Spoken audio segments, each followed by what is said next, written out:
اعوذ باللہ من الشیطان الرجیم بسم اللہ الرحمن الرحیم اللہم صلی علی سیدنا محمد وعلی آل سیدنا محمد وصحبہ سیدنا محمد وبارک وسلم۔ ڈیئر اسٹوڈنٹس، السلام علیکم ورحمۃ اللہ وبرکاتہ۔ کل کا جو ہمارا لیکچر تھا اس میں نے معاشیات کی اقسام کے حوالے سے باتیں آپ سے کی، آپ تک کوئی انفارمیشن پہنچائی۔ تو معاشیات کی جو دو اقسام میں نے گنوائی، نظریاتی معاشیات اور اطلاقی معاشیات، یعنی نظریاتی معاشیات کیا ہے اور اطلاقی معاشیات کیا ہے، یعنی اطلاقی یا عملی معاشیات۔ پھر نظریاتی معاشیات کی بھی آگے میں نے دو بڑی اقسام بیان کی، یعنی ایجابی یا اثباتی معاشیات اور فلاحی معاشیات۔ ان کو ڈیفائن کرتے ہوئے پھر آگے ہم بڑھے تو یعنی ایجابی یا اثباتی معاشیات کی اقسام کے حوالے سے آگے ہم نے جب اس موضوع کو آگے بڑھایا تو مائکرو اکنامکس اور میکرو اکنامکس کے حوالے سے میں نے آپ کے ساتھ شیئر کیا تھا کہ جزوی معاشیات یعنی مائکرو اکنامکس اور کلی معاشیات یعنی میکرو اکنامکس یہ ہے کیا۔ تو مائکرو کا جو معنی ہے وہ میں نے آپ کے ساتھ شیئر کیا کہ کسی شے کا یعنی کسی شے کے 10 لاکھواں حصے مائکرو، یعنی بالکل چھوٹے لیول پہ جب ہم آتے ہیں تو اس کو کہا جاتا ہے کہ مائکرو لیول پہ بات ہو رہی ہے۔ جب بڑے لیول کی بات ہو تو میکرو لیول پہ۔ تو اس حوالے سے یعنی جزوی معاشیات کے پھر جو مباحث موضوعات یا اس کے جو نظریات ہیں، اس کے شعبے ہیں، وہ میں نے گنوایا کہ شعبے ہیں جزوی معاشیات کے نظریات یا موضوعات یا شعبے جو ہیں وہ یہ ہیں۔ کون کون سے؟ نظریہ پیدائش دولت، نظریہ قیمت، نظریہ رویہ صارف،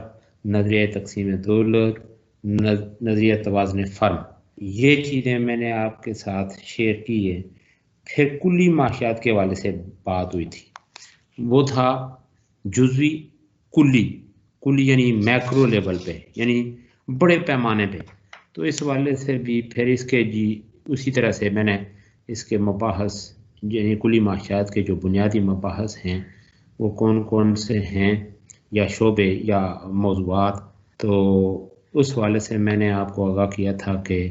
نظریہ قومی آمدنی اور روزگار، پھر قومی آمدنی میں اتار چڑھاؤ کا نظریہ، پھر اسی طرح سے معاشیات زر کے حوالے سے بات، نظریہ بین الاقوامی تجارت کے حوالے سے چیزیں آپ کے ساتھ شیئر کی ہیں۔ اور اس طرح ہم نے پھر یہ جو ہے نا کلی اور جزوی معاشیات کی جو امپارٹنس ہے وہ آپ کے متعلق کے فوائد وغیرہ یہ آپ کے ساتھ شیئر کیے۔ آج کا جو ہمارا ٹاپک ہے وہ ہے اسلام کے معاشی نظام کی خصوصیات۔ یہ بڑا اہم ٹاپک ہے اور ہماری جو معیشت ہے اسلامی معاشیات یہ اسی طرف بڑھتی ہے، اس لیے کہ اسلام نہ محض دنیا ہی کا ہو کے رہنے کا قائل ہے، یعنی یہ تعلیمات نہیں ہے کہ بس آپ آخرت کو دنیا میں ہی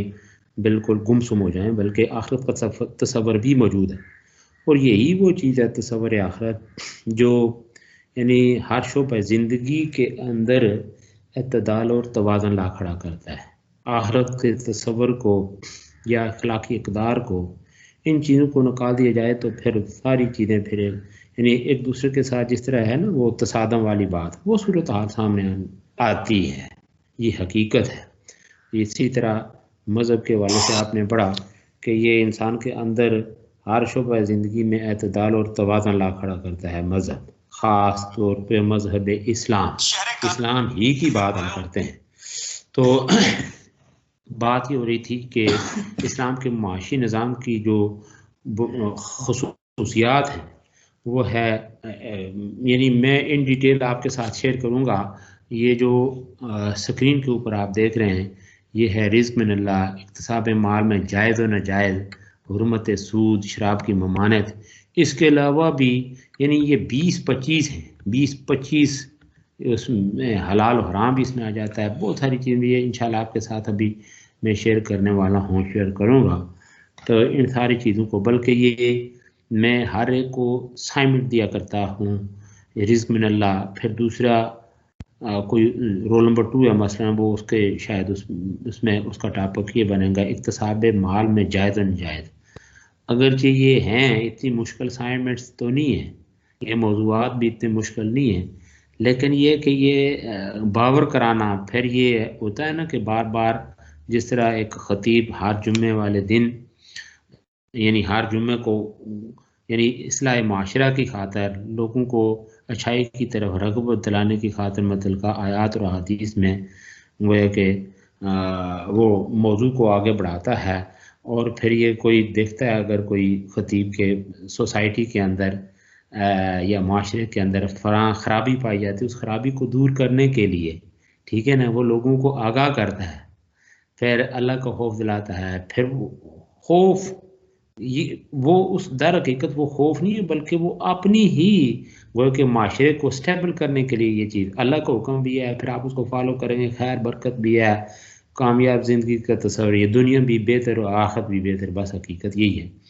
تو بات یہ ہو رہی تھی جی کہ یہ اسلام کا جو تصور معیشت ہے ٹھیک ہے نا، اس کے یعنی اسلام کے معاشی نظام کی جو خصوصیات ہیں، تصور کی بات بھی ہے، ساتھ اس کے خصائص ہیں، یعنی اس کے اندر یہ خصوصیات پائی، یہ اچھائیاں موجود ہیں، اس لیے کہ ایک شخص جو رزق کے معاملے میں سٹرگل کرتا ہے، یہ کوشش کرتا ہے کہ بھائی وہ کمائے، کسی معاملے کسی مرحلے پہ گویا کہ اس کو کامیابی نہیں ملتی، وہ سمجھتا ہے کہ بس ٹھیک ہے میرا سارا کچھ گیا، کھو کھاتے چلا گیا، اب مجھے بس ٹھیک ہے اس چیز سے گویا کہ اس طرف پلٹنا ہی نہیں چاہیے، کوشش چھوڑ دینی چاہیے، اس کا تصور اسلام میں نہیں ہے،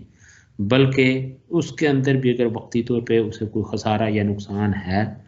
تو اٹھانا پڑ رہا ہے، تو اس کے اندر وہ کام بھی حکمت سے خالی نہیں، اگلے مرحلے پہ شاید اس کی سٹرگل اس کو کہاں سے کہاں تک لے جائے۔ تو بنیادی طور پہ بات یہ ہوتی ہے کہ رزق جو ہے وہ فراہم کرنے والی یعنی ذات جو ہے وہ اللہ تعالیٰ کی ذات ہے، اور وہ جو ہے نا وہی اسی کی قدرت کاملہ سے انسان کو رزق ملتا ہے، اگر وہ روزی بند کر دے تو دنیا کی کوئی طاقت اسے نہیں دے سکتی۔ وجہ کیا ہے کہ اسباب روزی جو ہے اس کا خالق اور مالک جو ہے وہ اللہ تعالیٰ ہی کی ذات ہے۔ قرآن مجید میں اللہ تعالیٰ فرماتے ہیں کہ ان اللہ هو الرزاق ذو القوۃ المتین، یعنی بے شک اللہ تعالیٰ ہی رزق دینے والا ہے اور بڑی قوت والا ہے۔ تو اس حوالے سے ظاہر ہے جو چیز انسان کے حق میں بہتر ہے اللہ اس کو وہ اسباب وہی مہیا کرتا ہے، وہی دیتا ہے۔ تو بہرحال یہ تمیدی کلمات کے طور پہ چند چیزیں جو ہیں نا وہ آپ کے ساتھ میں انشاءاللہ وہ شیئر کروں گا۔ تو یہ جو رزق کا معاملہ ہے یعنی آپ سکرین کے اوپر دیکھ رہے ہیں رزق من اللہ، یعنی اسلام جو ہے یہ اس بات کی تلقین کرتا ہے کہ انسان کے جو مقدر میں اللہ نے رزق لکھ دیا ہے وہ اس کو مل کے رہے گا، یہ اللہ کی طرف سے یعنی رزق اس کے مقدر میں لکھا ہوا ہے۔ اور اللہ تعالیٰ فرماتے ہیں